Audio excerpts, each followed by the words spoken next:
وأصحابه ومن والاه لا حول ولا قوة إلا بالله. قال الله تعالى في كتابه الكريم أعوذ بالله من الشيطان الرجيم فلما وضعتها قالت رب إني وضعتها أنثى. Al-ayah. Amma ba'd. Yang saya hormati Bapak Haji, tokoh agama, para alim ulama, para undangan, dan kepada Sahibul Haibah, bersama-sama mari kita panjatkan puja dan syukur kehadirat Allah Subhanahu wa taala atas segala limpahan rahmat nikmat karunia-Nya, sehingga pada pagi hari ini kita dapat berkumpul, dapat memenuhi saruan undangan dari Bapak Supriyanto demi walimah, yaitu syukuran tepung tawar atau akikah. Mudah-mudahan berkumpulnya kita di majelis ini senantiasa mendapatkan berkah dan ridho dari Allah Subhanahu wa taala. Bapak Ibu sekalian yang saya muliakan, mengenai tentang akikah. Akikah ini pelaksanaannya bermacam-macam dan persepsinya pun bermacam-macam, tergantung kita. Awalnya perintah akikah ini adalah Rasulullah SAW bersabda, kullu gulamin murtahanun bi'aqiqatihi tudbahu anhu yauma sabihi wa yukhlaqu ra'suhu wa yusamma. Jadi kata Rasulullah, kullu gulamin murtahanun, setiap anak yang dilahirkan itu tergadai. Murtahanun itu tergadai, gabi tebusan. Bi'aqiqatihi, dengan akikahnya. Apa akikah itu? Bersamaan akikah itu adalah pengertiannya adalah memotong hewan disertakan dengan mencukur rambut dan memberi nama. Kemudian kapan waktunya? Menurut Imam Malik itu kalau sampai ke hari ke-7 tidak dilaksanakan akikah, maka gugur. Bagi orang tua sudah gugur, tidak ada lagi bicara tentang akikah. Ini Imam Malik. Jadi sudah selesai. Kalau sudah ke-7 hari dari dilaksanakan akikah, maka sudah tidak ada lagi bahasan akikah. Tapi kalau Imam Hanafi, Imam Jumhur ulama, termasuk Imam Syafi'i, kalau tidak mampu ke-7 hari 14. Kalau tidak mampu 14, laksanakan 21. Kalau tidak mampu, sampai ke balik. Balik itu ukurannya sudah sampai umur menginjak sudah berkewajiban, statusnya sudah diperlukan, ya, disyaratkan untuk melaksanakan ibadah.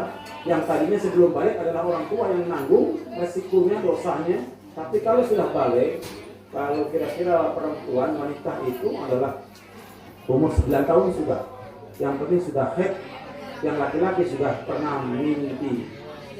Jadi umur ini yang kebanyakan aja kebiasaan. Yaitu kalau laki-laki 13, 14. Kalau yang perempuan 12. Ada juga yang 9, 10 juga. Jadi kemudian ada pertanyaan lagi. Terus kalau sudah balik masih tidak mampu, gimana? Masih ada. Sebagian ulama itu termasuk masyarakat masih ada untuk akikah. Kalau sudah balik, maka akikah ini adalah untuk dia sendiri. Misalkan kalau orang tua mampu, anak kita sudah dewasa, lalu melaksanakan akikah, orang tua cukup memberi uang dan anaknya lah yang untuk memberikan hewan akikah itu. Itu dia. Jangan akikah lagi karena sudah dewasa, sudah remaja, sudah orang tua lepas gitu.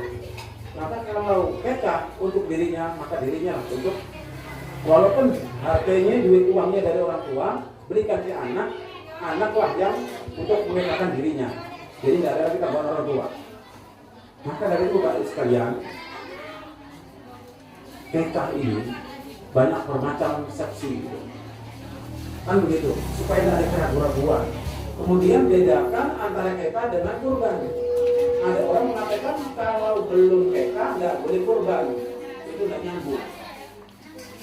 Karena keka ini adalah kesepakatan ulama, jumhur para ulama itu adalah hukumnya sunnah muakkad, sunnah yang dianjurkan, dan waktunya pun peruntukannya untuk anak lahir. Kalau yang kurban ini adalah siapapun, kalau pas waktu kurban 10, 11, 12, 13 kasek itu kalau mampu tapi tidak melaksanakan kurban, kata Rasulullah, "Fala yuqarribanna mushollana." Jangan mendekati sholat kami. Ancamannya ada.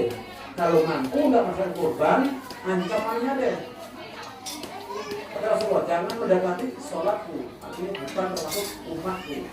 Tapi kalau yang kepah ini adalah beda. Nah, kemudian Bapak sekalian, ketika kekah dilaksanakan bermacam-macam. Yang lebih baik adalah dipotong, dimasak, dibagikan. Terutama dimakan yang kekah, ya, yang mengekahkan, kemudian kepada tangga, sanak keluarganya dulu, kemudian tangga kanan kiri. Cukup. Nah, di kita ini masalahnya kekah ini misalkan kambing 2 juta. Kemudian yang menyertai kambing dimasak, kemudian ditambah lagi lauk, mulai itu nasi, bumbu dan lain sebagainya. Oke. Maka itu salah ketika orang mengadakan tepung tawar, tidak potong kekah hewan, tapi besar-besaran. Itu yang tidak diperkenankan. Walaupun sederhana dipotong hewan, kemudian gunting rambut, kemudian diberi nama. Anak itu dimasak, bagikan cukup. Tapi kita ini kan lebih akrab lagi supaya silaturahmi, supaya makin menambah keakraban. Maka dari itu kita tambahlah, kita saruk ketika lupa. Jadi potong akikah ini kita sertakan dengan yang lain. Jadi lebih luar biasa gitu. Nah, itu tentang akikah Bapak sekalian. Kemudian di dalam surah Al-Imran, ayat 36, Allah Subhanahu wa taala berfirman, "Falamma wada'tuha unsa." Istri Imran, ingat surah Ali Imran itu adalah di situ diabadikan nama Imran itu nama orang yang punya istri, istrinya itu punya anak Maryam. Makanya Maryam itu tidak ada suaminya tapi punya anak. Nah, siapa ya anak Maryam itu? Tanpa ayah tapi karena punya takdir Allah punya anak, ngandung, melahirkan, yaitu Nabi Isa. Nabi Isa itu adalah putra Maryam. Makanya Isa bin Maryam karena tanpa suami, karena izin Allah bisa lahirlah yang namanya Nabi Isa. Ketika beliau lahir, doa kepada Allah, dan doa ini wajib ibu-ibu paham ini. Ketika ngandung lahir harus spontan doa. Kalau ibunya tidak paham, orang tuanya wajib atau si suami wajib menghafalkan ini. Nanti coba di ujungnya itu. Kalau anak kita nangis, bacakan nanti di ujungnya surah ayat tadi ini. Falamma wada'atha qalat wada'tuha unsa.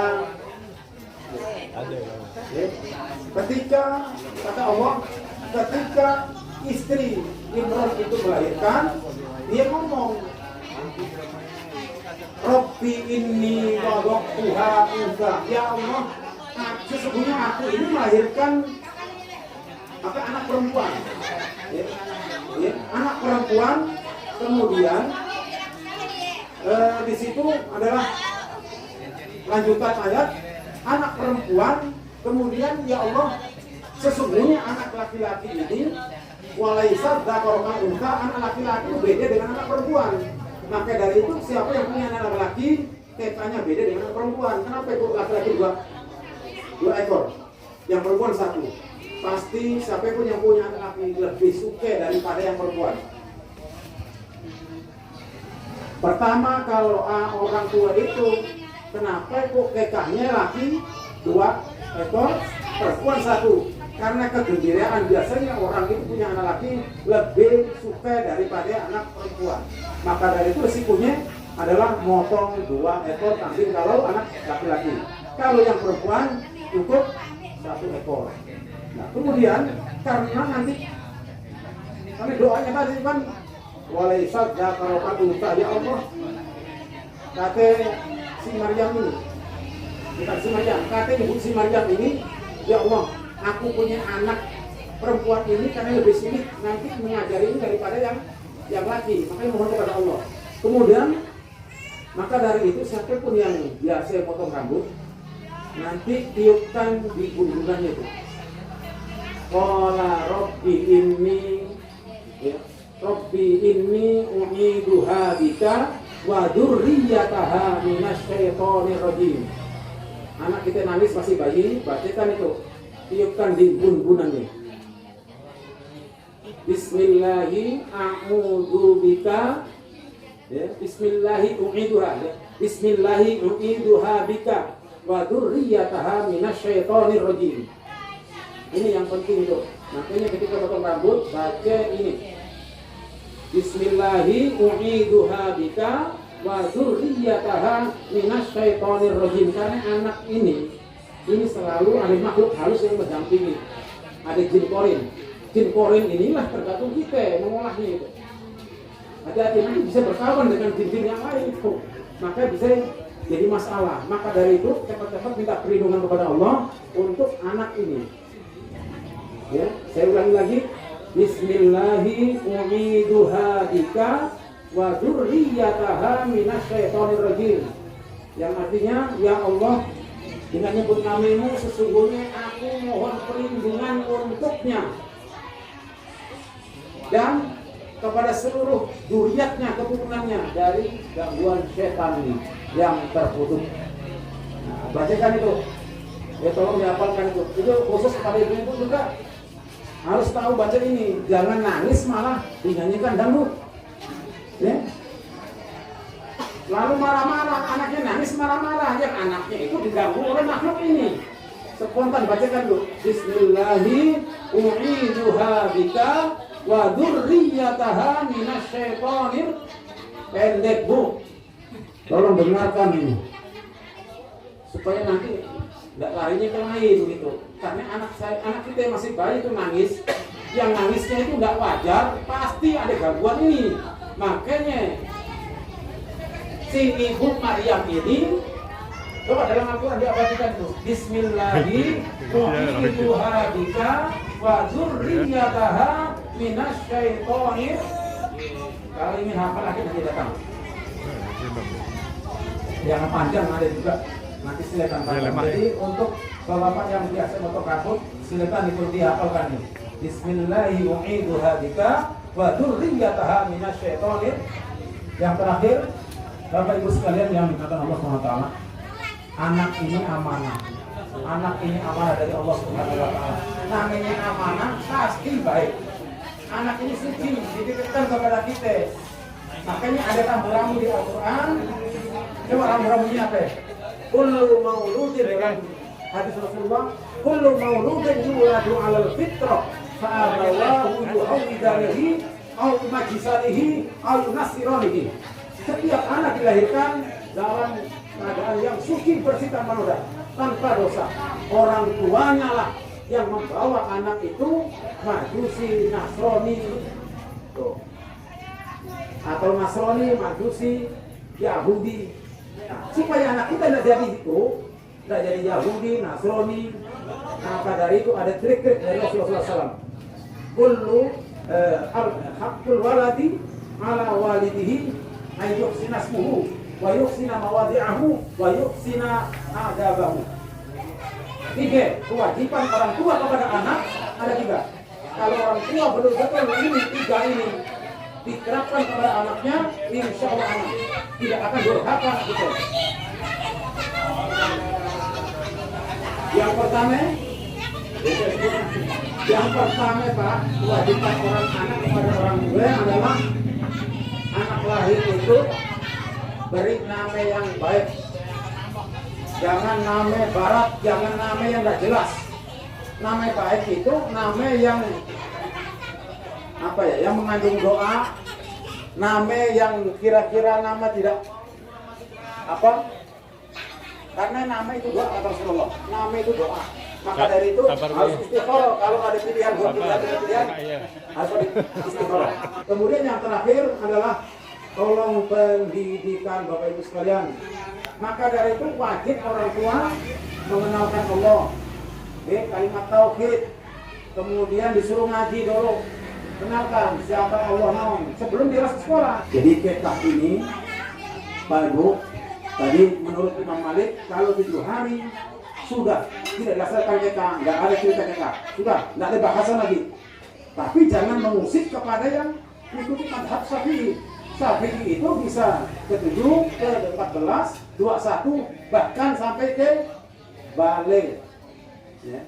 Terus bagi sampai dewasa bagaimana? Boleh TK, dan masalah itu TK. Tapi kalau sudah dewasa, dia mengekakkan dirinya sendiri.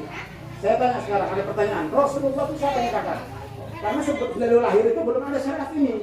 Beliau mengatakan dirinya sendiri. Karena ketika beliau diangkat bagi Rasul itu baru ada perintah itu. Ini, jadi jangan didengar nanti kita ini kalau tidak melaksanakan itu tidak masalah. Yang penting jangan dikatakan kalau orang tahu sudah tua itu TK. Loh, karena memang dulu belum TK, karena masalah. Nah, cuman ada afdol. Kapan afdolnya? Ke-7, ke-14, ke-21. Enggak bisa afdolnya, enggak paksa yang biasa aja. Maka dari ranking itu ada macam-macam, cukup, sedang, baik, lebih baik, mumtaz.